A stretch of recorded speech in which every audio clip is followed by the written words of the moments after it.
Doctor Sushma Maturu, plastic surgeon. నేను గత 3 సంవత్సరాలుగా మిమ్స్ హాస్పిటల్లో కన్సల్టెంట్గా చేస్తున్నానండి. ఈ 3 ఏళ్లుగాను చాలా కేసెస్ చేశాము. ఈ పర్టికులర్ కేసుకి వచ్చేటప్పటికి ఈ అమ్మాయి 32 ఇయర్స్ ఓల్డ్. ఇప్పుడు 12 ఏళ్ల వయసులో తనకి కాలిపోయింది, యాక్సిడెంటల్గా కాలడం జరిగింది.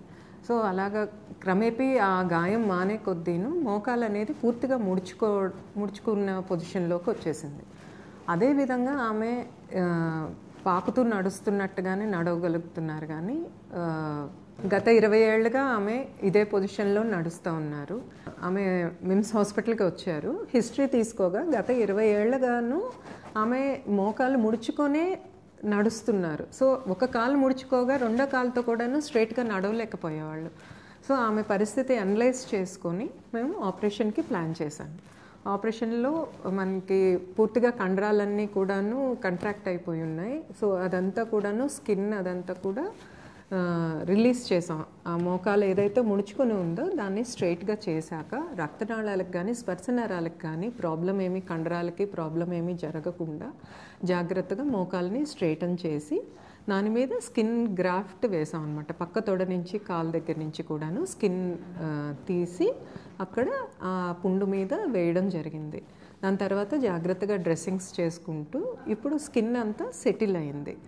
దీని తర్వాత ఇప్పుడు మనకి ఒక మనిషి నడవడానికి ఫిజియోథెరపీ, ఆ కండరాలు ఇవన్నీ కూడాను ఎన్నో ఏళ్ల నుంచి అలాగ ఉండిపోవడం వల్ల ఫిజియోథెరపీ అనేది ఇంపార్టెంట్. సో దానికోసం మనం ఫిజియోథెరపీ డిపార్ట్మెంట్కి అప్పచెప్తూ ఆమెని ఇంకా చాలా బాగా నడవడానికి ప్రోత్సహిస్తున్నాము. ఇదంతా కూడాను మనం మిమ్స్ హాస్పిటల్ యాజమాన్య సహకారంతో ఎనస్థీషియా విభాగము, జనరల్ సర్జరీ విభాగము, దానిలో ఉన్న పోస్ట్ గ్రాడ్యుయేట్స్ అందరూ కూడాను నాకు సహకరించారు. ఇది నెక్స్ట్ ఫిజియోథెరపీ డిపార్ట్మెంట్కి ఈ కేసుని అప్పచెప్తున్నాను. Good morning. నేను doctor KCT Nayak, medical superintendent, MIMS medical college and hospital, Vizianagaram. I congratulate doctor Sushma garu. ఈ కేసుని అద్భుతంగా ట్రీట్మెంట్ ఇచ్చి దానికి ఒక ప్రయోజకురాలుగా చేసి ఉన్నారు. ఈ కేసును మేము చేపట్టడానికి మాకు ఒక ఛాలెంజ్గా తీసుకున్నాము. అనేక హాస్పిటల్ తిరిగి వైద్యం చేయించుకోలేక మా దగ్గరకు వచ్చిన తర్వాత మేము ఆయుష్మాన్ భారత్ కింద మరియు మా యొక్క మెడికల్ కాలేజీ యాజమాన్యంతో మాట్లాడి కొన్ని లక్షలు చేసే ట్రీట్మెంట్ని మేము ఉచితంగా చేయగలిగాము. ఇది మా మేడం సుష్మా గారి యొక్క పనితనం వల్ల, ఆవిడ యొక్క మనోధైర్యంతో ఈ కేసు తీసుకోవటం అనేది మాకు చాలా గర్వకారణము. నమస్కారం అండి. నా పేరు డాక్టర్ ఆర్వి శ్రీనివాసరావు. గత 12 సంవత్సరాలుగా మిమ్స్ హాస్పిటల్ నందు నేను వర్క్ చేస్తూ ఉన్నాను. 1 ఇయర్గా నేను హెచ్ఓడిగా బాధ్యతలు చేపట్టాను. ఈ పర్టికులర్గా ఈ కేసు గురించి మాట్లాడాలంటే కంగ్రాట్స్ టు డాక్టర్ సుష్మా గారు, ప్లాస్టిక్ సర్జన్. గత 3 ఇయర్స్గా ఈవిడ చాలా కేసెస్ మన హాస్పిటల్లో వైవిధ్యమైన కేసెస్లు చేసి ఎన్నో ప్రశంసలు పొందారు. అండ్ పర్టికులర్గా ఈ కేసు ఒరిస్సా నుంచి మన హాస్పిటల్కి వచ్చింది. గత 20 ఇయర్స్గా ఈ పేషెంట్ని చాలా హాస్పిటల్స్ తిరిగి సరైన వైద్యం అందక మన హాస్పిటల్కి వచ్చారండి. ఈ పేషెంట్కి పర్టికులర్గా ఆ రక్తనాళాలు, నరాలు సంబంధించి మన మేనేజ్మెంట్ కొంత సాయంతో మనం అవన్నీ టెస్టులు చేయించి మనం ఫర్దర్గా బిఎస్కేవైలో ఈ పేషెంట్ని ఆపరేషన్ జరిగింది. అండ్ నా పేరు doctor Siddharth, professor, department of physiotherapy.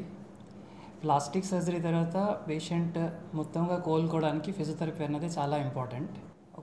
ఇది చాలా ఛాలెంజింగ్ కేస్. ఒకటి పేషెంట్ అయితే అంటే కాలు తిన్నా చేసి నడవలేకపోతుంటారు ముందు. ఇప్పుడు అది కాంట్రాక్చర్ రిలీజ్ అయిన తర్వాత ఫిజియోథెరపీలో మనం ఇప్పుడు కండరాలకి బలపరిచి తర్వాత జాయింట్ రేంజ్ ఆఫ్ మూమెంట్కి కంప్లీట్గా ట్రైనింగ్ ఇస్తే తర్వాత మొత్తం బాడీకి వేరే మసిల్స్ అన్నిటికీ కూడా ట్రైన్ అప్ చేసేస్తే తను తన నార్మల్ లైఫ్ స్టైల్కి తను రిటర్న్ అవ్వగలరు. So physiotherapy plays an important role and we're trying to do the best. తన పేరు సావిత్రి, రైట్, రాయగడ ఒడిశా, రైట్. జప్పా అని ఒక చిన్న విలేజ్ రాయగడకి దూరంలో ఉన్నది. అక్కడ తను వయసు 10-12 సంవత్సరాలు ఉండేటప్పుడు తను కాలిపోయిన తర్వాత తనకి ఇమీడియట్గా ఏ ట్రీట్మెంట్ అన్నది దొరకలేదు. అప్పటి నుంచి అలాగా తనకి కాలిపోయిన తర్వాత మోడిఫైడ్ వేలో తను సర్వైవల్కి ట్రై చేశారు. ఆ పరిస్థితిలో హిప్, నీ అన్నీ కూడా దగ్గరికి కూడకపోయాయి. సో తనకి డే టు డే యాక్టివిటీస్లో చాలా డిఫికల్టీ అయ్యేది. తర్వాత మన క్యాంప్ వెళ్ళేటప్పుడు తనకి ఐడెంటిఫై చేయవలసిన పరిస్థితి వచ్చింది. తను ఐడెంటిఫై అయ్యారు. అక్కడి నుంచి ఇక్కడికి తీసుకొచ్చిన తర్వాత మన సర్జరీ డిపార్ట్మెంట్లో ప్లాస్టిక్ సర్జరీ సుష్మా మేడం చూసిన తర్వాత కాంట్రాక్చర్ రిలీజ్ చేయడం అనేది జరిగింది. ఈ ట్రీట్మెంట్ అవ్వడం వల్ల తన లైఫ్లో చాలా డిఫరెన్సెస్ తను ఫీల్ అవుతున్నారు. తర్వాత she wants to thank doctor Sushma madam and MIMS hospital also.